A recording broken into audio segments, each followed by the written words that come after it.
What if Pokemon that only evolve once evolved twice?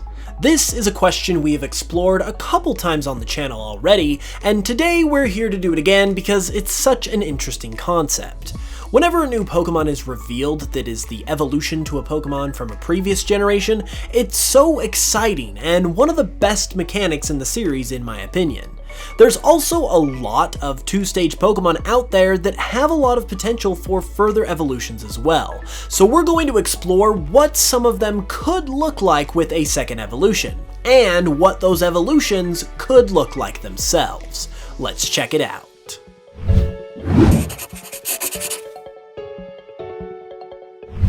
You know what makes videos like this possible, where I commission awesome artwork from amazing artists? Your support. So if you like videos like this, consider subscribing, liking, commenting, sharing the video around, and also listening to my Pokemon remixes on Spotify and other streaming services.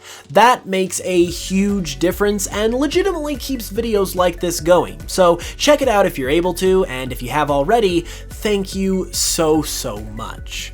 With that said, this time around, we're doing things a little differently compared to the other videos in this series. Previously, I showcased several evolution designs that were drawn by multiple other artists, but this time I've decided to create the evolutions myself with the help of an artist I have commissioned to do the actual artwork. Our artist of the day is Trevenart, who you can check out on Twitter and Instagram or with the link in the description, which I definitely recommend. Okay, so with all that said, let's get to the Pokemon. Since I am creating the Pokemon myself this time, we're only going to be showcasing 3 designs, but they are ones that I believe have tons of potential to be amazing, as you will soon see. The first of these 3 Pokemon we are highlighting today is Sandslash. Sandshrew and Sandslash are easily some of the cooler Kanto Pokemon in existence in my opinion.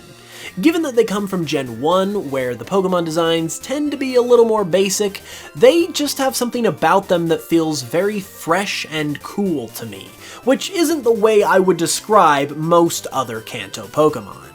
However, this is only a 2-stage family, and I just feel like Sandslash still has room to grow, which is why I wanted to give it the spotlight in this video with an evolution, and this is what Trevenart and I ultimately came up with. The main element of its design is, of course, its very large quills, which are meant to resemble a shuriken when the Pokemon is rolled up. This matches up well with this family of Pokemon, given that they come from the Japanese-based Kanto region, and due to the added shuriken inspiration, this Pokemon also gains the Steel type, making it Ground Steel. I thought this could also be a cool parallel to Alolan Sandshrew and Sandslash, seeing as how they also gain the Steel type, so the Steel type on this evolution could almost act as an evolutionary link between the 2 variants, which I thought was kind of interesting. I didn't give it a definitive name or anything like that, because I thought it would be cool to see what names you guys could come up with in the comments, but one possibility I did think of was Sandshrew, coming from sand and shuriken. This maintains the trend of these Pokemon's names, starting with the word sand and also ending with another S word. It also sounds somewhat similar to Sandshrew as well, bringing it back full circle to its original first stage, so overall I think this name has some good things going for it, but I definitely want to hear about any possible other names you guys can come up with in the comments below.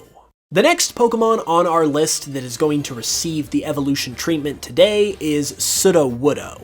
You might actually forget that Sudoku is actually a 2-stage Pokemon, seeing as how it started out as a standalone Pokemon, but in Generation 4 it received a pre-evolution in Bonsly, officially making it a part of a 2-stage family, meaning that it's fair game for the evolution treatment in this video. Since Sudoku is such a gimmick Pokemon, I don't know if it would ever receive an evolution, but its unofficial counterpart, Mr. Mime, did receive an evolution just recently in Gen 8 with Mr. Rhyme, so I suppose nothing is impossible, especially because there is a really good concept out there for a Sudoku evolution, which Trevenart and I showcase with this design right here. Since Sudowoodo's whole concept is that it pretends that it's a tree, an evolution for Sudowoodo like this, that is based on those communication towers you sometimes see that are disguised as trees, would be an absolute perfect approach.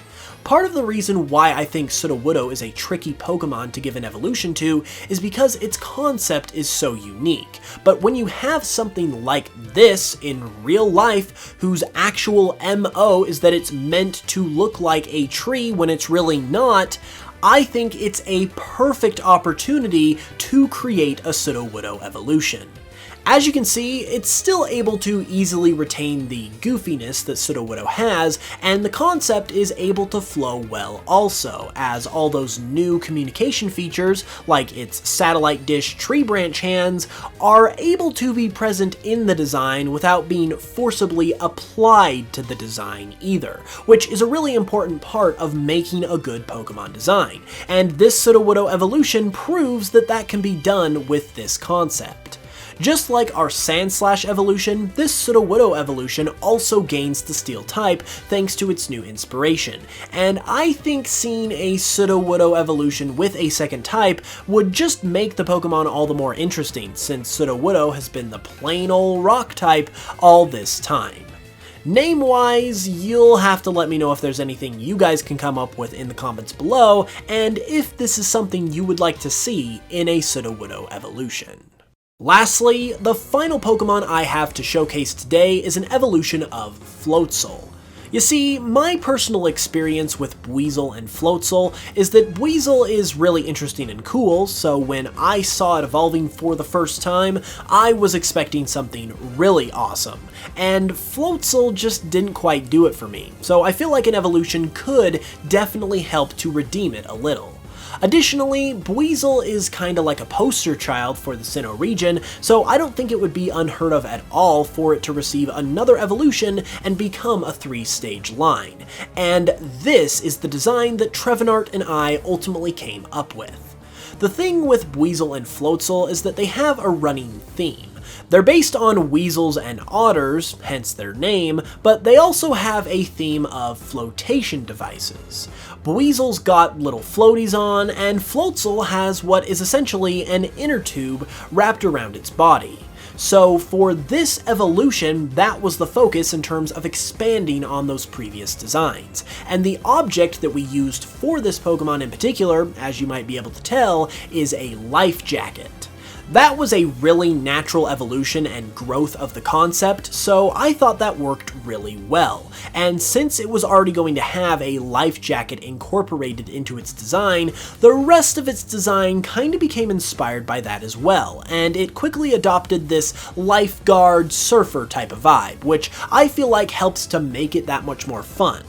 I was also planning on this evolution being a pure water type, just like Buizel and Floatzel, but given its muscular appearance and lifeguard-like look, I think it could also be a water fighting type, which would honestly just make it that much more interesting, which was the whole goal in creating an evolution for Floatzel in the first place. In terms of names, I wanted to keep the Zol suffix that Buizel and Floatzel have to help this evolution match up with them that much more, and I was exploring going off of the lifeguard inspiration as well, but Brozel didn't quite feel like it was good enough. I also thought that some type of word describing flotation would make sense, since Floatzel comes from float and Buizel comes from buoyant or buoyancy, which describes the floating ability of an object. However, there aren't a whole lot of words out there like that, so ultimately I wasn't really able to land on any kind of name that I liked enough. Plus, honestly, you guys are really creative as well, and I also just kind of wanted to see what you could come up with in the comments to help me finish up this design. So be sure to let me know what you think this Floatzel evolution should be named. So those are just 3 more examples of what it could be like if Pokemon who evolved just once evolved twice instead. If you enjoyed, be sure to leave a like and subscribe if you're new for more content just like this. Also, be sure to leave those name suggestions in the comments below, and with that said, I will also be back with another video very soon. Until then, as always, I love you guys, thanks for watching, and I will smell you guys later.